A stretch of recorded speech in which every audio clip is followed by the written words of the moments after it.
Hey everybody, and welcome to hopefully a short video. Now, I wanted to do this video because one of the things I really enjoy is to see what's happening at Adepticon. I personally have not been to Adepticon, and hopefully will get there at some point. Maybe next year. Yeah, maybe next year. Adepticon. That should be a good goal. But for me at least, Adepticon is on my calendar to see what's new, right? So this video, hopefully, I'll share with the things I thought was exciting at Adepticon. Now there are a lot of traders, there are a lot of news, and I'm just gonna cut it down to things which interest me. If you're interested, there are lots of videos, walkthroughs. There are a lot of reveals, a lot of seminars, a lot of local influencers doing classes and stuff like that. But in this video, I'm just gonna share things I thought were interesting and maybe comment on it. Now, Adepticon happened on the 25th to 29th of March 2026. Now, one of the things that I think was big at Adepticon, apart from and the whole grim dark reveals, was StarCraft, because StarCraft did landfall at Adepticon, and I was watching a lot of videos. They were saying a lot of the boxes was sold out, within I want to say hours, but I got a bad feeling it was sold out within the hour. I'm not so sure of that, which is great because it shows that a lot of people are really excited about StarCraft. They also gave that timeline of releases, which is great for any product because what it means is it gives the collector or the gamer an idea of what the company has in store. Also, online there were a lot of demos of StarCraft and a lot of pictures of the miniatures, which I thought was great. If you're curious to see gameplay, there are some gameplay videos. Check a quick search on YouTube will show you these demos. It looks promising. It looks interesting, and I'm quite excited about it, especially the Founder Edition starters, which hopefully will be on the way to the store next month.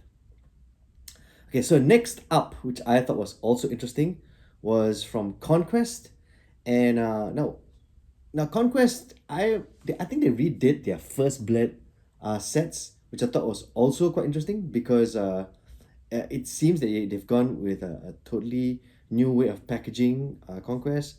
I also think they did something with the rules, if I'm not mistaken, uh, to make it faster, right? And then they were selling all this like First Blood sets, on at their booth.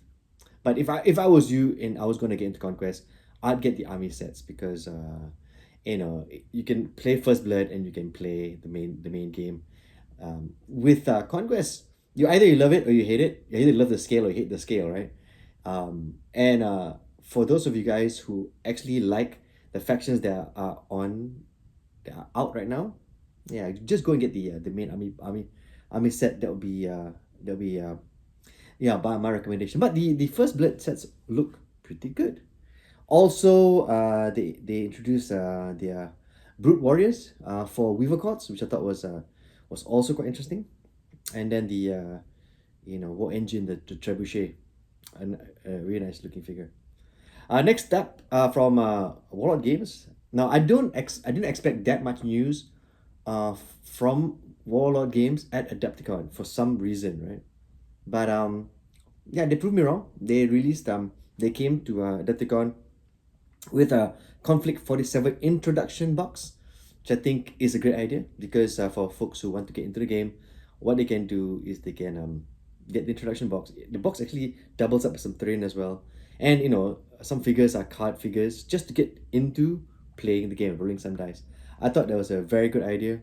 They've also released their Festung Europa, which is basically the alternate version of Fortress Europe, alternate history. And then they let me see now.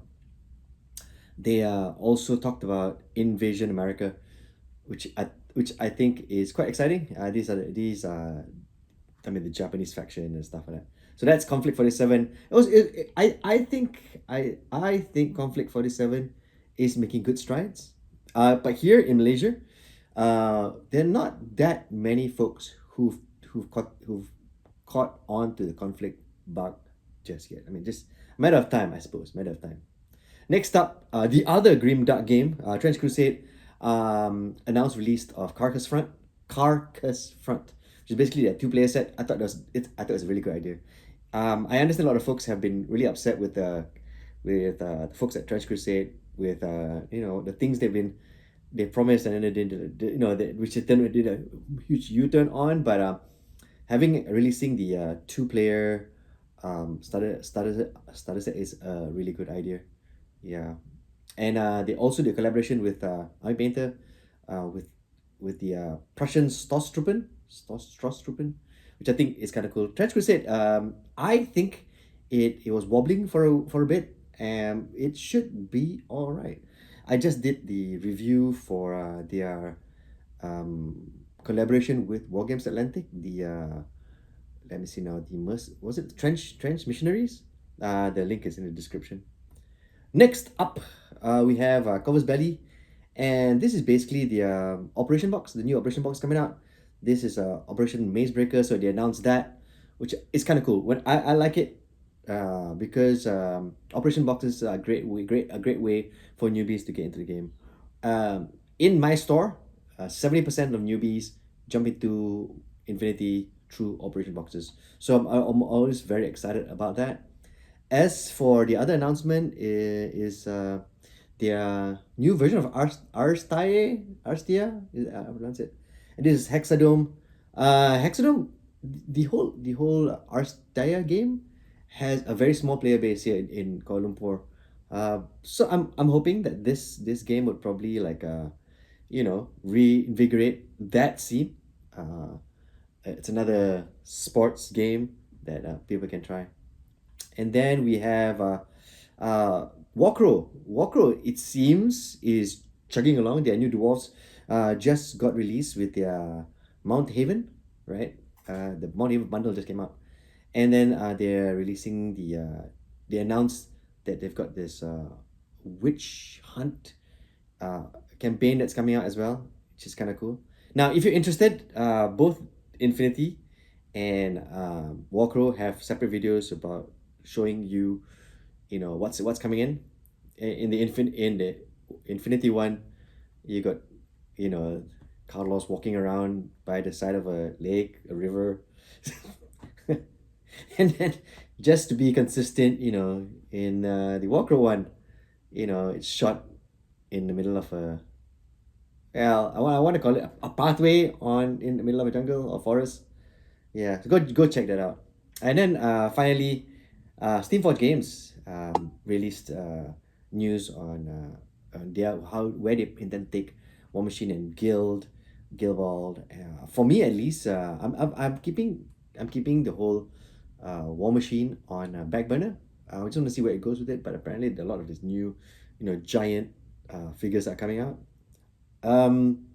Here at the store, when the Colossals are coming out, right, and the Gargantuans are coming out, the game was already in a state of state of stagnation. So personally, I'm not so sure where Warmachine will go with this, but if it was me, I'd wait and see what's happening with Warmachine for me, in the store.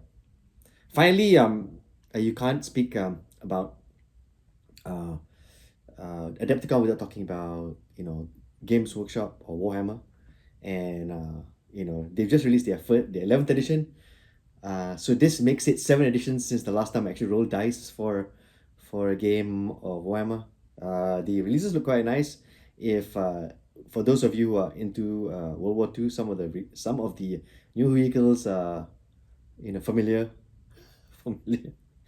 And also with 11th edition, I suspect a new surge of gamers. But here in the store, we don't stock any Warhammer. It's just great to see what's happening. It's like an ex that you've broken up with 15 years ago, and then just see what's happening with your ex. Also, you can't talk about Adepticon without talking about Golden Demon.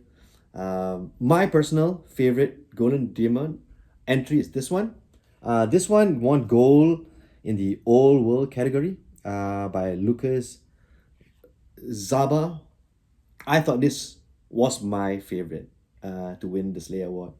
There were a lot of other ones which are actually quite fantastic. The one with the Zinch, water thing was really quite cool. The eventual winner, I understood why, but this particular model really did it for me. How the rocks look, how the waters look, as it splashes against the rock. It's just nice. It's a nice looking model. So in my world, in my universe, this Lucas won the Golden Demon Slayer sword. Okay, so that's pretty much it. Tell me in the comments which was your favorite miniature in the Golden Demon awards. Was there one which in your universe was the winner?